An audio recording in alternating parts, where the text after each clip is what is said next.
छान आहे, थोडे लहान आहे, रडतोस काय वेड्या, जगण्यातही शान आहे, काट्यातही फुलांची झुलती कमान आहे, उचलून घे हवे ते दुनिया दुकान आहे, उचलून घे हवे ते दुनिया दुकान आहे. सर्वप्रथम सर्वांना माझा मनापासून नमस्कार. मी कावेरी वक्ते तुमच्या समोर विषय मांडतीये, आयुष्याचा हा सुंदर खेळ पुन्हा नाही. मित्रांनो, ह्या ओळी फक्त कविता नाही, तर तो एक जीवन मंत्र आहे, जीवनाची शिकवण आहे आणि माणूस म्हणून उभं राहण्याचा बळ आहे. आपण अनेकदा म्हणतो माझं नशीब कठीण आहे, माझ्या आयुष्यात दुःख आहे, माझं आयुष्य इतरांसारखं नाही. पण विचार करा, ज्यांचं आयुष्य सोपं आहे ते कधी पुढे गेले का? कारण सोनंही आगीत जाळल्यावरच समजतं. मित्रांनो, कोट्यवधी जीवनामधून आपण माणूस म्हणून जन्म घेतो.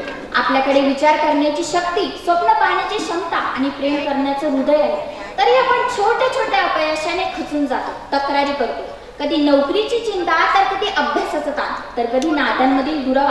पण ह्या सगळ्यांमध्ये आपण विसरून चाललो आहोत की आयुष्य किती सुंदर आहे. म्हणून रडत बसू नका, तक्रारी करू नका, लोक काय म्हणतील याचा विचार करू नका, कारण जे आज आहे ते उद्या नसणार आहे.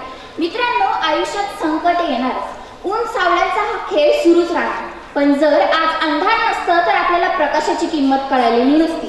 तसंच जोपर्यंत आपल्या आयुष्यात छोटे छोटे अपयश येत नाही, तोपर्यंत आपल्याला खरी यशाची गोडी कळत नाही. मित्रांनो, आईच्या कष्टाचे हात, वडिलांचा घाम, अपयश, अपमान आणि कधी कधी न दिसणारे अश्रू. पण तरीही सूर्य दररोज उगवतो, फुलं दररोज उमलतात आणि माणूस पुन्हा उभा राहतो. हेच तर जगणं आहे.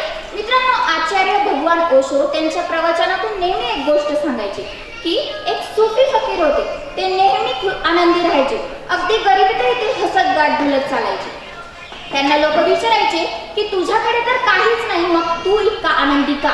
त्यावर ते एकच उत्तर द्यायचे, कारण मी माझ्या स्वतःवर प्रेम करतो आणि देवाने जे काही मला दिलं आहे त्यातच मी आनंदी आहे. बघा, ते जेव्हा म्हातारे झाले तेव्हा त्यांची मरणाची काळ आली, तेव्हा त्यांचे शिष्य रडू लागले, पण तरी ते हसत होते, गुणगुणत होते.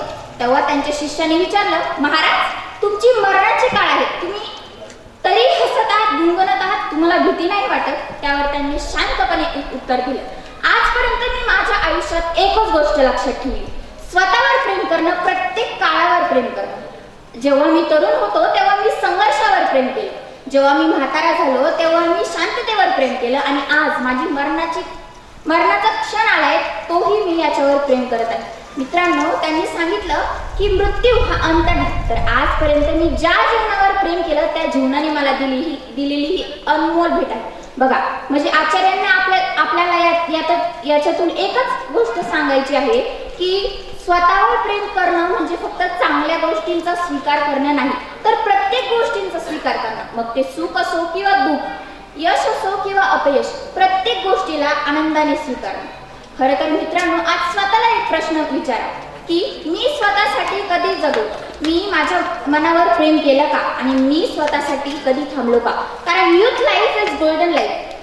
तुमचं अस्तित्व खूप मौल्यवान आहे, तुमची जागा कोणीही घेऊ शकत नाही.